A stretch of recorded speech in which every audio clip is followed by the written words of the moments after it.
Tahimik kami habang bumabiyahe pauwi sa villa.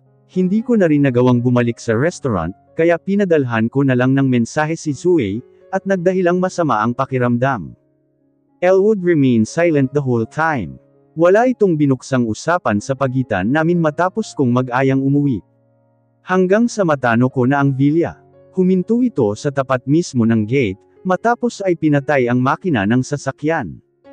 Sa punto iyon ko siya nilingon. And his eyes met mine. The same intensity that I saw every time na magtatama ng ganito ang mata namin, ay hindi kailanman pumapalyang pakabahin ako. Salamat sa paghatid. Pinutol ko ang tinging yun, at sinimulang baklasin ang suot kong seatbelt.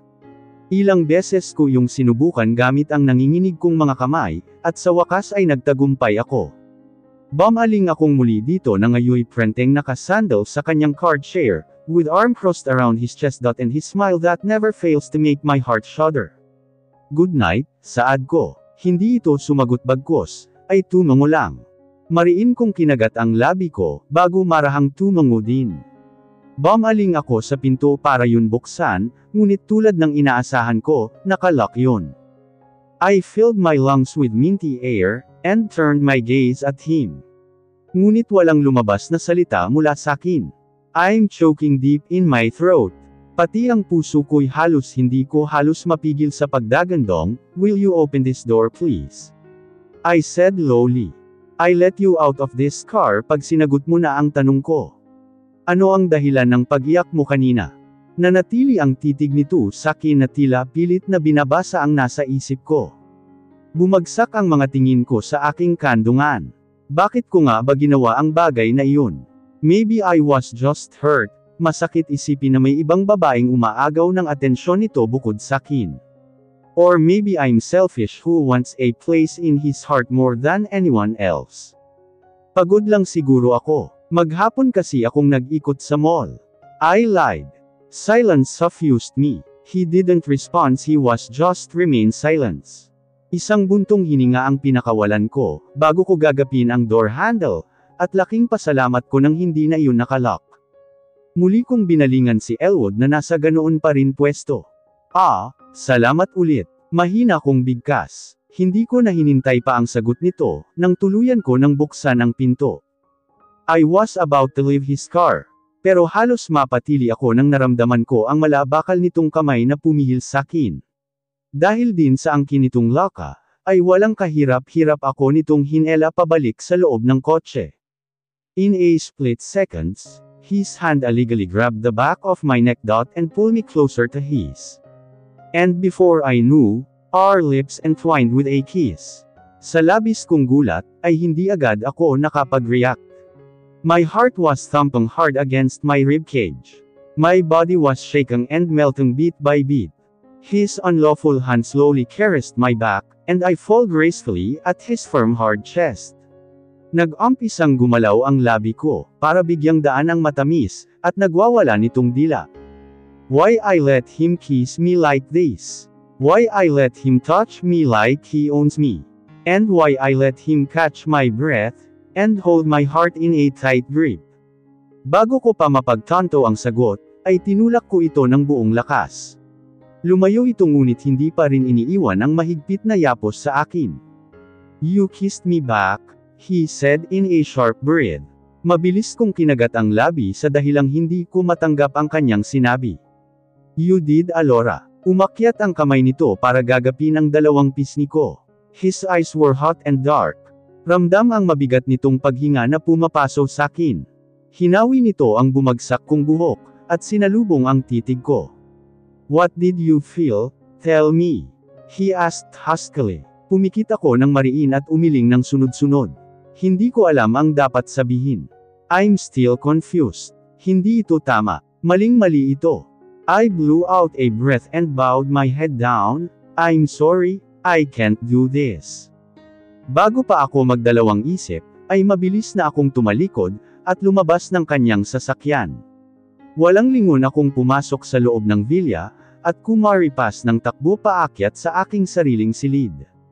Doon binuhos ko ang lahat ng nararamdaman kong galit at pagsisisi. Galit para sa sarili, dahil hinayaan kong lamambot ang puso ko para sa iba. gayong alam kong simulat sa Paul, ay hindi ko kayang suklian ang nararamdaman nito para sakin. But here I am, acting like a jealous girlfriend. Nagsisisi ako kung bakit hinayaan kong magpatangay sa nararamdaman ko. Maybe I am just desperate. Sobrang desperado na akong mahanap kung sino ba talaga ang tunay na magmamahal sakin. Yung taong papuno sa pangungulilan ng puso ko sa matagal na panahon. Siguro gusto ko lang maramdaman muli yung pakiramdam ng may nagmamahal. Natatakot akong pati si Elwood, pati siya ay mawala sakin. Dahil pag nangyari yun wala nang matitira pa sakin. Gumising ako kinabukasan na mugto ang mga mata. Hindi ko alam kung anong oras ba ako nakatulog kagabi. Sobrang bigat ng pakiramdam ko, at walang ganang kumilos at kumain buong araw. Pinili kong magpalipas ng oras sa lounge kaharap ng pool, at pinilit ang sariling magbasa ng libro. Pero hindi ako makapag-focus, dahil panay ang sulyap ko sa aking cellphone. Maghapon din akong naghintay ng text mula kay Elwood. Nakailang text na ako dito ngunit walang reply. I feel sorry for what happened last night. It wasn't my intention to hurt him. Alam kong wala akong karapatan, lalo na ang paasahin siya. Naging totoo lang siya sa kanyang damdamin at ako ay hindi. Hanggang ngayon ay pinagsisisihan ko pa rin ang ginawa ko kagabi. Sana hindi pa ito ang huli para sa amin. Dahil sa matinding puyat ay mabilis akong hinela ng antok, at ganoon na lang napabalikwas ng bangon, dahil sa sunod-sunod na tunog ng aking cellphone. Mabilis ko yung dinampot sa lamasita sa pag-aakalang si Elwood ang tumatawag, ngunit ganoon na lang ang kaba ko ng remahistro ang pangalan ni Alessandra doon. Pinuno ko muna ng hangin ang dibdib, bago sagutin ang tawag nito. Hello, sabi ko sa paos na boses. Alora, where are you? The party is about to start, she said over the phone. Hinilat ko ang masakit na ulo, at tiningala ang madilim na langit. Masyado yatang napahaba ang tulog ko, kaya hindi ko na namalayan ang oras. Saan ba ang venue? Wala sa loob kong itinanong. Tuluyan na akong tumayo, at pumasok sa loob ng villa. Binuksan ko muna ang mga ilaw, bago pinasyang umakyat sa aking silid. Hindi ko ba nasabi sa iyo? Dito sa Sweet Garden, malapit sa Newtown. Aniya. Natigilan ako sandali, Sweet Garden. Doon din mismo ginanap ang reception ng kasal namin ni William noon. Humigpit ang hawak ko sa aking cellphone. Anong diin din ang kagat ko sa aking labi? At anong pidyo ang sarili na makapagsalita ng hindi maganda dito? Alam mo naman siguro itong lugar na ta, di ba? Of course, I do. Hindi ko na napigil ang pagtaas ng boses dito. That's great. Binilin ko na sa guard ang pagdating mo, since wala ka naman invitation. Sabihin mo lang ang pangalan mo, alright. Puno ng saya ang boses nito sa kabilang linya. Muli, isang mabigat na buntong hininga ang pinakawalan ko bago sumagot. I'll take a bath and prepare for the party, see you. Hindi ko na hinintay pang sumagot ito, dahil mabilis ko nang pinindot ang end button. Matapos ay inihagis ang cellphone sa kama, at pasalampak na naupo sa tabi nito. This is too much. For all of the places na pwede nilang pagdausan ng anibersaryo, bakit doon pa? Marahas kong hinilamos ang palad sa aking mukha. Hindi ko rin mapigil ang panginigan ng laman, dahil sa matinding galit. I should be in her place. Walang mangyayari kung magmumakmak ka lang dito, at hintiyeng matapos ang gabing ito na walang ginagawa. Kaya buo ang loob na tumayo ako, at tinungo ang banyo para maligo. Siniguro kong kinuskos ko ng maigi ang hitat mga binti, pati na rin ang aking braso at siko. Nang matapos ay pinili ko ang pinakamahal at elegante kong evening dress. Halos bakat ang kurbo ng katawan ko, dahil sa pagdaos-dos ng malambot nitong tela sakin. Hinayaan ko lang ang buhok ko na sadyang kulot sa dulo na bumagsak sa likod ko. I smiled as I looked at myself inside the mirror. I had a thin pointed face, cheekbones that sat high on my face. Lips that smear of pink lipstick and glossy skin. Nakontento akong lumayo sa salamin, at hinela ang purse bago lisanin ang silid. Mahigpit ang hawak ko sa manubela, habang papalapit sa lugar na sinabi ni Alessandra. Halo-halo ang kabang nararamdaman ko ngayon. Kaba para sa sarili, at sa pwedeng mangyari pagkatapos nito. Kung hindi ko ito gagawin ay baka tuluyan nang mawala sa akin si William. I need to bring him back kahit na anong mangyari.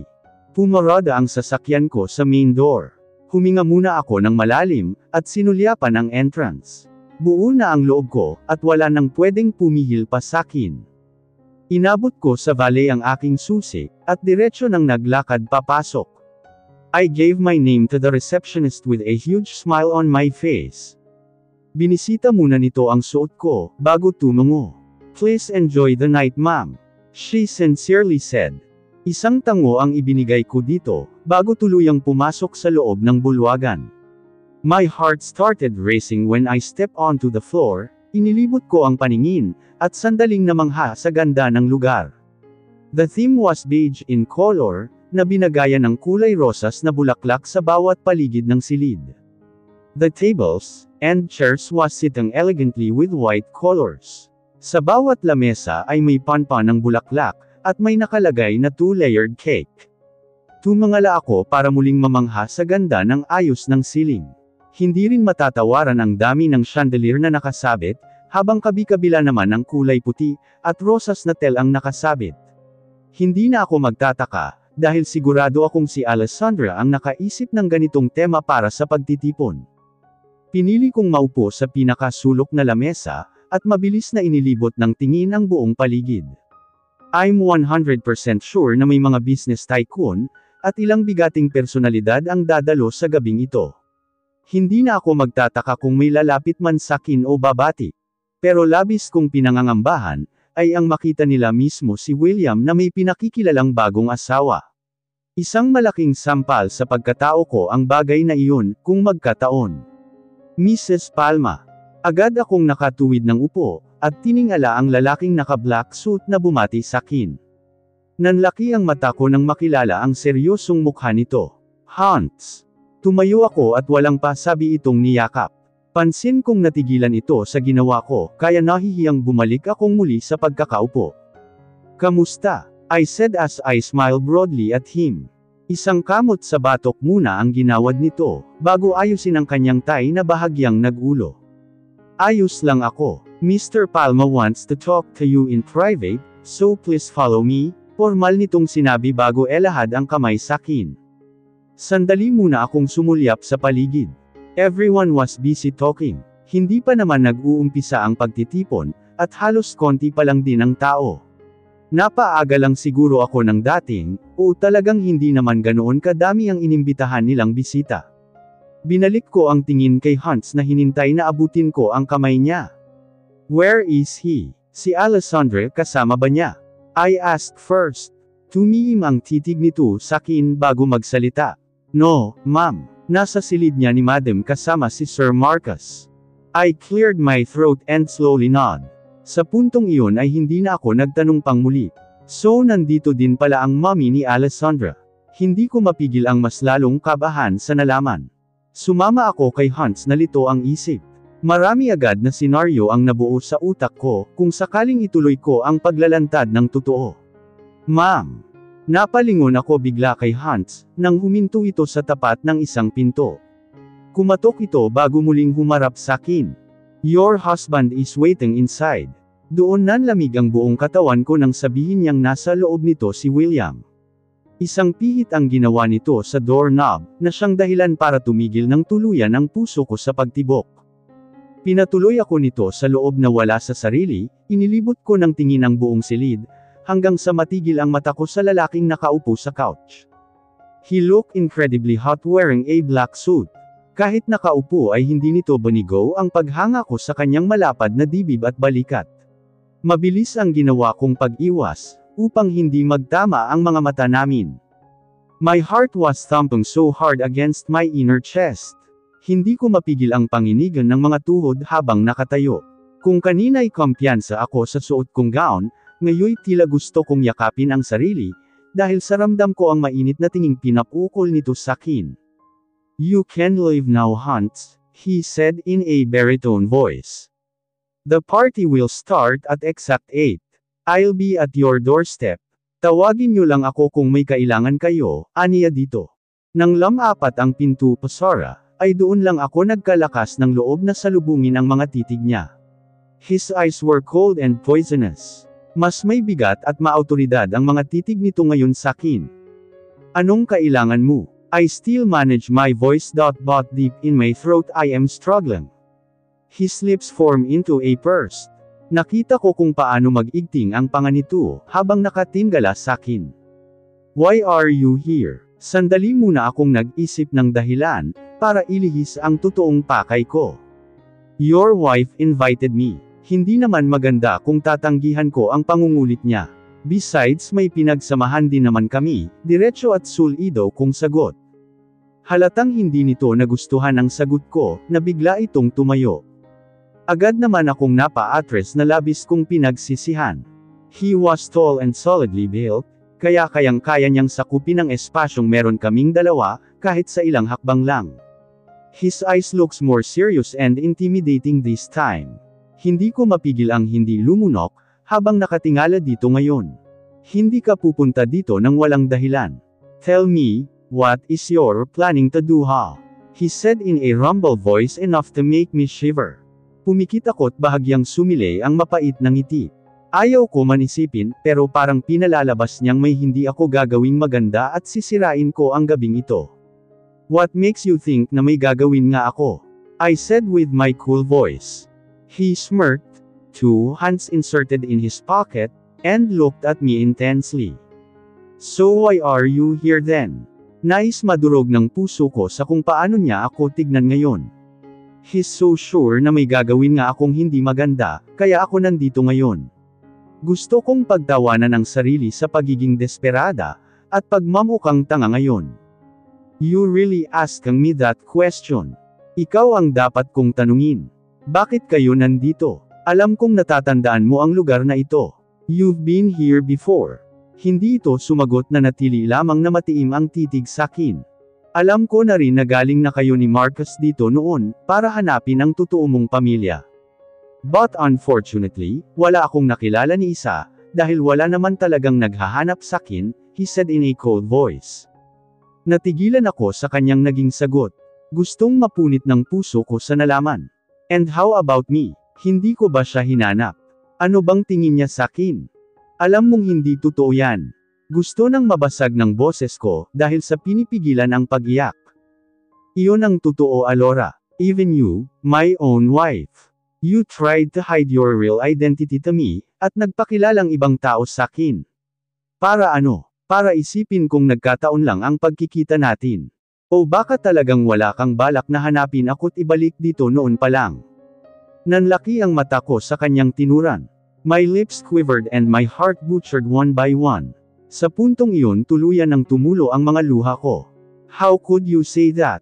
How could you say that to me when you were married someone else in the first place? I shouted. His jaw working so hard. Ilang beses itong umiling at nagyuko. Tila may bumabagabag sa isip na pilit isinasantabi. Hindi mo alam ang hirap na dinanas ko nang mawala ka. Hinanap kita, hindi ako tumigil kahit madaming nagsasabi na patay ka na, pero hindi ko sila pinakinggan. Walang gabing hindi kita iniisip at walang gabing hindi ako umiiyak. Pero ano ang dinatnan ko sa San Marcelino? Ikaw na may binabahay na ibang babae.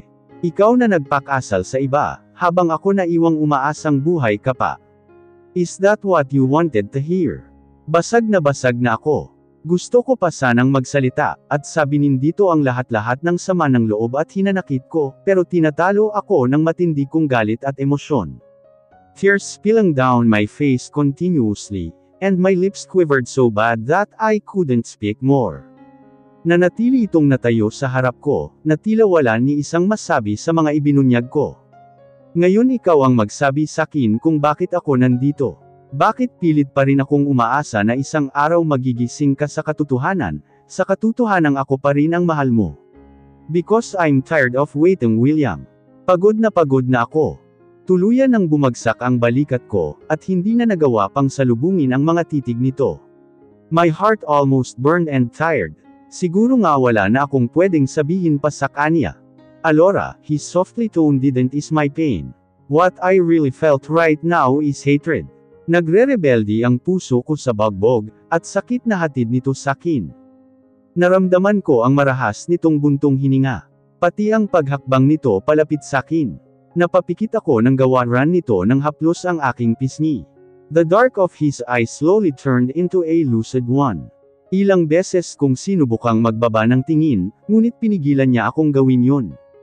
Alam kong nasasaktan ka ng sobra. Hindi ko alam ang mga pinagdaanan mo habang wala ako. It hurts me more seeing you crying and suffered for the past years, when you're not with me. Tumigil ito at muling nagbuga ng malalim na buntong hininga. Si Alessandra, tumigas muli ang muka nito, nakita ko rin kung paano mag-igting ang panga sa hindi ko maintindihang galit. She had. Ilang sunod na katok ang nagpatigil sa sanay sasabihin nito. He shut his eyes firmly, while clenching his jaw. What is it, Hunts? He asked with tight jaw. Nag-uumpisa na po ang pagtitipon, at hinahanap na po kayo ni Ma'am Alessandra.